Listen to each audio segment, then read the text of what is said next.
Good morning everyone. Eta notun dinor arambhoni korisu aru etia ga pa dhui ahi saki pur jalaisu jalai heya ভাত বনাবলৈ আইছো লৰাটোৰ কাৰণে বনাইছো আজি যেটো হাউন মাহৰ প্ৰথমটো সোমবাৰ তো হেয়া ব্ৰত ৰাখিছো আজি তো সেই কাৰণে লৰাটোৰ কাৰণে বনাবলগীয়া হৈছে আৰু আনফালে ভাত বহাই দিছো আৰু হেয়া দালিত মই আজি আলু দি দিছো আলুখিনি ভাজি দিম অকমান পিছত কিজাৰ পিছতে ভাজি দিম আলুখিনি হি হেনেকে খাই খুবেই ভাল পায় তো কিন্তু মোৰ যেহেতু ব্ৰত আছে তো হেয়া মই এতিয়া নাখাও একেবাৰে ৰাতিহে খাম তো সঁচাকে সকলোৰে সোমবাৰৰ দিনটো শুভ হওক সকলোৱে ব্ৰত ৰাখিছেনে জনাবচোন বাৰু মই ৰাখিলো খুব ভাল লাগে ব্ৰত ৰাখি কিনে আৰু আজিৰ দিনটো কি কৰি আছো সকলোখিনি শেয়াৰ কৰিম চাব আপোনালোকে বলকচোন আজি ব্লগ টেনেতে আৰম্ভণি কৰো দালি বনোৱা হৈ গল আৰু দালিখন নুমাই কিনে আনফালে মই হেয়া আলুখিনি ভাজিছো আলুখিনি অকমান কাৰা হ'ব লাগিব কাৰা হলে খাই ভাল পায় সেই কাৰণে আলু ভাজিলো আৰু তাৰ পিছতে ই ব্ৰাছ কৰিবলৈ ললে আৰু মই এয়া বিছনাখন তুলিম বুলি ভাবিলে বিছনাখন এদৰে তুলিবলৈ লৈছো কাৰণ আজি একেদিন সদায় ৰাতিপুৱা উঠাতে দেৰি হৈ আছে আমাৰ তো সেই কাৰণে ভাত খাওঁতেও দেৰি হৈছে যেটো স্কুল নাই আজিকালি ৰাতিপুৱা দেৰিলৈকে শুই আছে ৰাতি শুতে সদায় দেৰি হয় কেতিয়াবা ৰাতি সিনেমা চাই থাকোতেও আমাৰ দেৰি হৈ যায় এনেকে একেদিন আৰু স্কুল খুলিলে এইবিলাক নহব বাৰু সোনকালে উঠিব লাগিব এনেকে বিছনাখন পাৰিলো আৰু হেয়া সাবচিকুন কৰিলো বিছনাখন সাবচিকুন কৰিলে ভাল লাগে আনফালে মুখ ধুই আহি এয়া মোবাইলটো লৈছে আৰু টিভি চাই আছে তাৰ পিছতে মই কাপোৰ কেইখনমান ধুলো গা ধোৱা কাপোৰ কেইখন ধুকিনে এদৰে মেলি দিবলৈ লৈছো সোনকালে মেলি দিও কাৰণ বতৰটো আজি ৰ'দ নাই সেই কাৰণে সোনকালে দিলেহে শুকাব যেহেতু ছাতৰ তলত দিয়া যায় তো হেয়া দিনটো লাগি যায় শুকাওতে এনেকে মই কাপোৰখিনি মেল দিলো আৰু এফালৰ পৰা মেল দি গৈ আছো আৰু লৰাটো ওলাই আহিছে বাহিৰত এতিয়া আহিছো অকমান ফুল কেইডালৰ অকমান যত্ন লওক আৰু হেয়া মানি প্লেন্টডাল একেবাৰে শুকাই গৈছে অকমান মাটিটো খান্দি দিও খান্দি দিলে লপকৈ বাঢ়িব হেয়া ভাবিছো আজি এইখিনি কামখিনি কৰি লও নহলে আকৌ আজি যেহেতু ৰ'দটো নাই এইকেইদিন বহুত ৰ'দ আছিল ৰ'দৰ কাৰণে শুকাই গৈছে যেহেতু ছাতত থাকে তো হেয়া বৰষুণটো ডাইৰেক্ট নাপায় কিন্তু হেয়া পানী দি থাকিব লাগে মানি প্লেন্টডালৰ মাটিখিনি এনেদৰে খান্দি দিছো পানী দিউতে টাইট হৈ গৈছে এমাহৰ মুৰে এনেদৰে খান্দি দিছো আৰু সেই কাৰণে মানি প্লেন্টডালত নতুন পাত ধৰিছে আগৰ ৰুমত থাকোতে তাতে শুকাই গৈছিল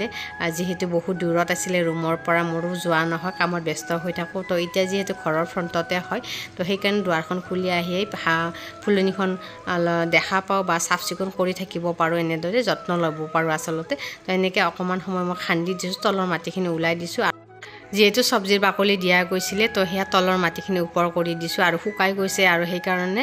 এলোভেৰাডাল খুব ডাঙৰ হৈছে দেখাত ভাল লাগিছে এনেকে ডাঙৰ হোৱা কাৰণে আৰু হেয়া ভাবিলো মানি প্লেন্টডাল যেহেতু পানী অকমান দি মাটিটো তল ওপৰ হৈ গৈছে তো সেই কাৰণে দি দিলো পানী আৰু এয়া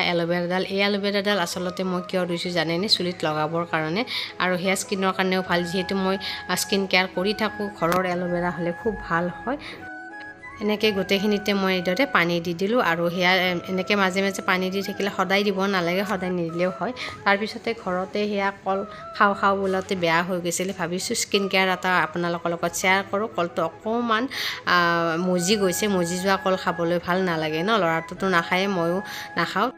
হেয়া মই কলটো ধুনিয়াকৈ ভাঙি লৈছো মিহি কৰি ল'ব লাগিব তেতিয়া স্কিনত লগাবলৈ সুবিধা হ'ব নহলে পিছলি পৰি যাব এদৰে ধুনিয়াকৈ মই এয়া পিটিকি ললো হাতেৰে আৰু ইয়াতে অকমান মই চাউলৰ পিঠাগুৰি দি দিছো ইয়াতে পিঠাগুৰিৰ লগতে দিছো বেচনৰ গুৰি 1 চামুচ আৰু ইয়াতে কেঁচা গাখীৰ অকমান মই এড কৰি দিছো প্ৰয়োজন অনুসৰি দিব মিক্স হোৱাকৈ বেছি দিব নালাগে অকমান হলে হৈ যায় আৰু পেকটো তো এনেকৈ মই লৰাই দিছো গোটেইখিনি সামগ্ৰী আৰু অকমান মই গোলাপ জল মিক্স কৰিছো এদৰে এতিয়া গোটেই পেকটো ৰেডি হৈ গল এখিনি এতে মিক্স কৰিব লাগিব এনেদৰে মই মিক্স কৰি ললো আৰু মিক্স কৰা 5 মিনিট মান থৈ দিছো থৈ দিয়াৰ পিছতে মই স্কিনত লগাম বুলি ভাবিছো 5 মিনিট পিছতে মুখখন ধুই আহিলো ধুই আহি কিনে এদৰে আকৌ এবাৰ গোটেইখিনি সামগ্ৰী মিক্স কৰিলে হাতেৰে এদৰে মুখত কলৰ পেকটো এদৰে লগাই দিছো পকা কল স্কিনখন খুব সাফা